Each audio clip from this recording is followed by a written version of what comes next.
Hi everyone, welcome to thunderbaytrees.ca, and once again we are not in Thunder Bay. We are actually very far from Thunder Bay. We're in Connecticut, in the United States of America, but there is a connection here to Thunder Bay, and I'm with my buddy here, Rick Harper, who is a former resident of Thunder Bay. Say hi, Rick. Hi. and today we're going to talk a little bit about a few plants that, well, a couple that can be found in Thunder Bay, and also one that cannot be found in Thunder Bay, but it's just a cool plant, a cool tree anyway. So Rick's going to kind of walk us through a couple birches and also a sassafras. So what do we got here, Rick? Well, first we have a... You can hold it right up to the camera. Right up to the camera? Yeah. This is a gray birch, and I believe that this does grow in Thunder Bay. Okay. One of the things that distinguishes a gray birch from our kind of the quintessential example of a birch, the white birch, is this longer structure at the bottom of the leaf. You can sort of see the tail at the end of the leaf. This is Betula populifolia. Okay. And also the bark looks a lot different too, right? The bark looks quite a bit different. If you see the bark of a mature gray birch, it doesn't exfoliate like a white birch. Right. But it is light in coloration. Can you make canoes out of it? Boy, they'd be pretty small canoes. Be pretty small canoes, Jay. Okay. So anything else about this one? So we're pretty sure Thunder Bay has gray birch, and I can double check, but I'm sure we do. Yes. It's a smaller tree than a white birch, okay. And you might find this growing along kind of roadsides and sort of waste areas and things like that. Not a terribly live-long tree. It's really a primary successional species. Okay, so for primary succession, that's like early succession. It means like they like a lot of sun and just kind of invade blank spaces on the landscape. Exactly. Okay. Exactly. So that's gray birch. So this is specimen number 1. Okay. And then we got this other one. This is also a birch. Yes, this is also a birch, but we don't find this in Thunder Bay. Let's, as you say, do a close-up here. Yeah. Looks quite similar in terms of the leaf structure. Yeah. To white birch, again, sort of the one we're going to compare this to. These are alternate in arrangement. You can see the leaves on the twig there are alternate and not opposite, like an ash or a maple. Yeah. And so this is black birch, Betula nigra. Okay. And this is quite common around here. Okay. Not common in really, there's really only, as far as I know, in reading actually the old book Trees in Canada by Hosey. He just identifies 2 stands in southern Ontario. Okay. And it's known as cherry birch. But same tree, Betula nigra. Okay. And so there's actually, of course, one of the things that makes this tree unique is that there's very much a minty flavor associated with chewing on the twigs. You want to try that at some point, Jay? Yeah, we definitely need to do a little taste test here. Okay. For sure. Right now? Well, let's do the last one, and then we'll start chewing on these things. Then we'll try the taste test. Okay, and then this last one here. Okay. This is just a cool tree. This does not grow in Thunder Bay. This does not grow no in chance. Thunder Bay. No chance. Okay. This thing will be done. Okay. Yeah. Although there is ginkgo in Thunder Bay. Then I don't know if it would be done or not. Yeah, we have to be very careful. This is a zone like a zone 5-6 tree. So you'll find this in the Carolinian forest region in the far southern Ontario. Okay, yeah, you're really pushing it in Thunder Bay. Yeah, I would think. I don't even think we don't have these up where I'm from in Ottawa. Okay. But, how about with climate change?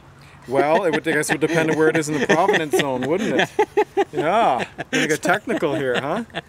One of the nice things about sassafras, or sassafras as the Americans say, this is Sassafras albidum. Aren't you an American now, though? Well, that's painful, Jay. I'd like to not talk about that at this particular point. He's a Canadian and an American.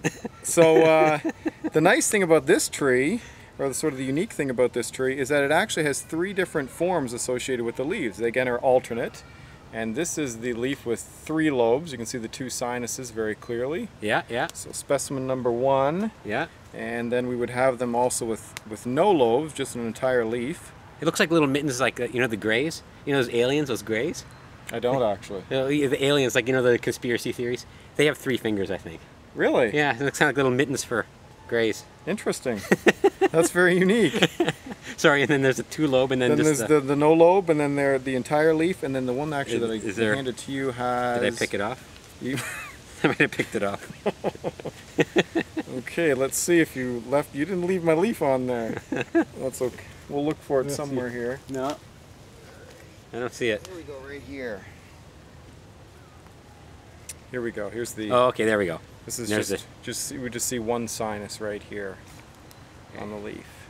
Okay. Okay? Yeah. So 1 entire, another one with 2 sinuses, and then another one with just 1. So that's kind of neat. Yeah, for sure. One of the things I kind of like to promote on the video blog is using all your senses in identifying and understanding about, you know, trees and plant material. And these things have unique tastes today, and that's kind of the reason why we had the two birches as well as the sassafras, because there's unique flavors involved with these plants. So the first one Rick has is the gray birch. This is the gray birch. Okay. Yes. So we're gonna sample it. We're gonna chew on the twig and see what happens. This is populifolia, so we'll just take a. Okay, I can pull that. J. Okay. So you got a little twig here, and then we just kind of split it. Yeah, Share. we'll split it in half. We'll just break it. Okay. There. Okay. Then we just chew. Okay. So how does this? I feel like a farmer chewing on. You look like you're on vacation down south. They don't taste much. Not much. Not much. A little bit of. Let's see. A little bit of wood. Yeah. Wood. This is what wood tastes like. Kind of a fibrous taste. Oh, now I'm thinking a little bitterness. It's starting to come on the back of my palate. There you go. Okay. Why just spit in the camera bag? Okay, so not much. Not It's much. Just, yeah, not much. Slightly bitter taste. So now this is now the black birch. The black birch. Now, Thunder Bay doesn't have black birch, but it has yellow birch. I believe you do have some yellow birch up there, I think don't you? it should grow. Now, Yeah. I think yellow birch, would they taste the same?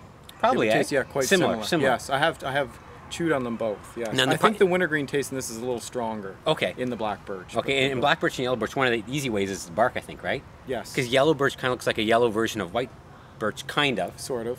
And then the black birch has kind of like almost like little cornflake sort of looking bark, little pieces of. Yeah. It's rougher, eh? It's a little bit rougher. I mean, you can see the lenticels quite clearly. Okay. Those structures of those. The lenticels are little kind of corky holes. Yes, little horizontal structures on the bark. Yeah. Yep. Okay, so now this is black. This is black. Yes. Okay. So we're gonna try this. This is the beer. This is the birch they historically used for, I guess, birch beer. Oh, okay. Yes. Now, of course, this time of year the trees are not going to be as sweet as I suppose they would be in the spring. Yeah. Because they're not moving the sugars around. Right. They are, but. Oh, yeah. Root beer. Root beer, minty root beer. Isn't that neat? I like that. Yeah, me too. You know what it reminds me of? You ever had, there's something in Canada called, okay, it's imported from the United States called woody sarsaparilla. Oh, okay. Yeah, it's like a alcoholic root beer beverage. Uh-huh. It's quite tasty and it tastes kind of like that except without the alcohol or the drink. In which case, why drink it, right? Why drink it when you can eat it? Black birch. Very tasty. Okay, and then nice wintergreen flavor. Yeah, with a bit of a root beer kind of. I could only imagine what the tea would taste like. Yeah, we'll have to try that out. We'll have to try that out. Okay.